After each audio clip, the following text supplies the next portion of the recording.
Hi, good morning. Whatever the counselings I have done or I am doing, सब में एक common issue आता है कि जितने भी लोग काउंसलिंग के लिए आते हैं या जितने भी लोग एवरीबडी सेज कि मुझे गुस्सा बहुत आता है या फिर एंजाइटी है या फिर स्ट्रेस है किसी भी चीज़ से रिलेटेड। आप कोई भी टेक्निक बताओ, कुछ भी हम बुक्स में पढ़ लें, कोई भी टेक्निक्स को सुन लें या फिर कुछ भी हम प्रैक्टिस करके देखें, कुछ भी हमें साइंस पता लग जाए गुस्से के बारे में कि कैसे कंट्रोल करना है, कैसे ब्रेन काम करता है, कैसे माइंड फंक्शन करता है, लेकिन जब गुस्सा आता है तो ये कोई भी चीज़ साइंस दिमाग में नहीं रहती, कोई भी टेक्निक उस टाइम याद नहीं आती क्योंकि गुस्सा इतना ज़्यादा आता है। ऐसा क्या करें कि कुछ फॉलो करें जिससे उस गुस्से की इंटेंसिटी को हम लोग कम कर सकें, या फिर अगर गुस्से की लेंथ बहुत ज़्यादा हो, लेंथ मतलब 2 से 3 दिन 4 दिन हमारे माइंड में गुस्सा आ ही जा रहा है और रुक ही नहीं रहा, उसको हम उस लेंथ को हम कैसे कम कर सकते हैं। गुस्सा हमेशा 2 ही फॉर्म्स में होता है, या फिर इंटेंसिटी ज़्यादा होती है या फिर लेंथ ज़्यादा होती है। सो आज उसके बारे में कुछ बात करते हैं। So I am going to talk about something जिससे आप permanently how to get rid of, या फिर हम उस प्रोसेस को फॉलो कर सकें जिससे हम परमानेंटली इस चीज़ को ख़त्म कर सकें। So let's start it. I am going to talk about 4 लंगनम्स। हमारे एंशियंट्स फॉलो करते थे 4 लंगनम्स। So they always use to say कि लंगनम परम औषधम means fasting is the ultimate medicine. Before reaching to any conclusion about fasting, please see my whole of the video because you will get an idea about what the fasting I am going to talk about. मैं 4 fasting के बारे में बात करने वाला हूँ जो हमारे एंशियंट्स नॉर्मली प्रैक्टिस किया करते थे, हमारे गुरुकुल्स में पढ़ाई जाती थी, and they used to call it langanams. So let's start it. So first langanam is the fasting for the normal fasting which we do, fasting for the food.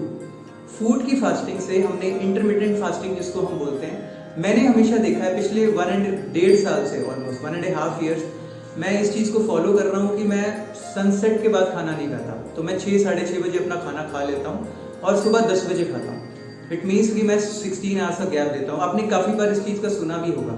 Normally fasting को लोग प्रैक्टिस करते हैं पतला होने के लिए या weight lose करने के लिए, बट बिलीव मी आपका माइंड सबसे ज़्यादा स्टडी और स्टेबल होता है जब आपका पेट ठीक होता है।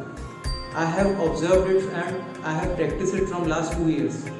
जब भी आपका पेट ठीक होता है, when your stomach is stable, believe me your mind is very stable. So this is the first fasting, और जो आप नॉर्मली करते भी होंगे और आप इसको प्रैक्टिस कर भी सकते हैं। The second fasting, the fasting for breath. अब ब्रेथ की फास्टिंग कैसे कर सकते हैं? So our ancients used to hold the breath for some time. अगर आप एनर्जी अपनी इम्प्रूव करना चाहते हैं, आप थकावट फील करते हैं और अपनी एनर्जी इंप्रूव करना चाहते हैं, तो you can do the fasting for the breath. It means 5 से 6 बार, maybe you can start from 10 seconds और 15 सेकेंड्स, जितना भी आप कर सकते हैं। और बिलीव मी इससे आपकी इम्यूनिटी भी बेटर होगी। आप अपनी सांस को रोक सकते हैं जब भी आपको टाइम मिले, या आप कहीं भी कर सकते हैं। लाइक 10-15 सेकेंड्स के लिए आप अपनी सांस को रोक लीजिए और उसके बाद यू विल फील ऑटोमेटिकली आप एनर्जी फील करेंगे, बिकॉज जब आप रिलीज करेंगे उसको, ब्रेथ को, आपके टॉक्सिन्स रिलीज होते हैं उसके अंदर। So that was the fasting for the breath, breathing. The third fasting, the fasting for the speech. Our ancients always used to say कि आपकी वाक शक्ति means whatever you want to manifest. कई बार ऐसा होता है कि लोग जो कम बोलते हैं वो जब भी बोलते हैं तो वो हमेशा सच हो जाता है। सो अब आपकी वाक शक्ति को इम्प्रूव करना चाहते हैं तो आप हमेशा अपनी फास्टिंग को कम बोलें, कुछ टाइम के लिए ब्रेक ले लें। बिलीव मी, मैंने विपश्यना के टाइम में 10 डेज के लिए ये फास्टिंग करी थी, एंड 10 डेज के बाद it was all together a different time for me. मेरे लिए काफ़ी चीज़ें चेंज हो गई थी। और जितना आप कम बोलोगे, जितना आप होल्ड करके रखोगे, जितना आप स्पीच को रेस्ट दोगे, आपकी वाक शक्ति इंक्रीज होती है, आपकी पावर ऑफ स्पीच इंक्रीज होती है। आप जब भी बोलेंगे तो लोगों को इन्फ्लुएंस ही करेंगे। It happens.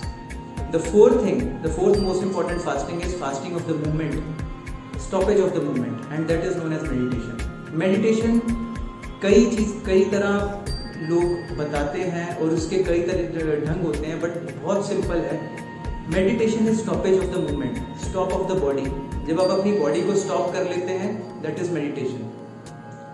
I use to meditate from last 3 years regularly, और मैंने कई बार देखा है मेडिटेशन में कि मेडिटेशन में व्हेन यू एक्चुअली मेडिटेट, तो आपकी बॉडी स्टिल होती है, उसके बाद आपकी ब्रेथ अगर आप उस पर फोकस करते रहते हैं तो आपकी ब्रेथ भी स्टिल हो जाती है, एंड देन आपके थॉट प्रोसेस स्टिल होना शुरू होता है. So that is the fasting for the movement.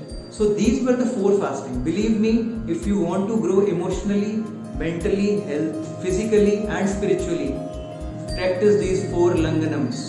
So I talked about fasting for food and fasting for breathing, fasting for speech and fasting for the movement, meditation. अगर आप ये 4 चीजें कर लेते हैं और आप अपनी डेली प्रैक्टिस में इसको ले आते हैं, जैसे साइकिल चलाना है हमने उसकी प्रैक्टिस करके सीखा था, तो आपको इन चीज़ों को भी प्रैक्टिस करनी पड़ेगी. बट बिलीव मी, आपको 3 महीने, 6 महीने, 1 साल के अंदर अपने आप में खुद में डिफरेंस लगना शुरू होगा. फायदा क्या होगा? आपके रिलेशनशिप हर जगह इंप्रूव होने शुरू हो जाएंगे, personally and professionally as well. क्योंकि आप कभी भी रिएक्ट नहीं करोगे, आप हमेशा चीज़ों को रिस्पॉन्ड करोगे. आपकी लिसनिंग स्किल्स ज़्यादा इंप्रूव हो जाएंगी. जब भी आप किसी से बात करोगे तो आप उनको सुन सकते हो, और जितना आप लिसनिंग स्किल्स आपकी इंप्रूव होंगी उतना आप किसी को इन्फ्लुएंस कर सकते हो. So these were the things which I wanted to discuss it. So if you like this video, please do subscribe to my channel. Thank you so much guys. Have a great time. Bye bye.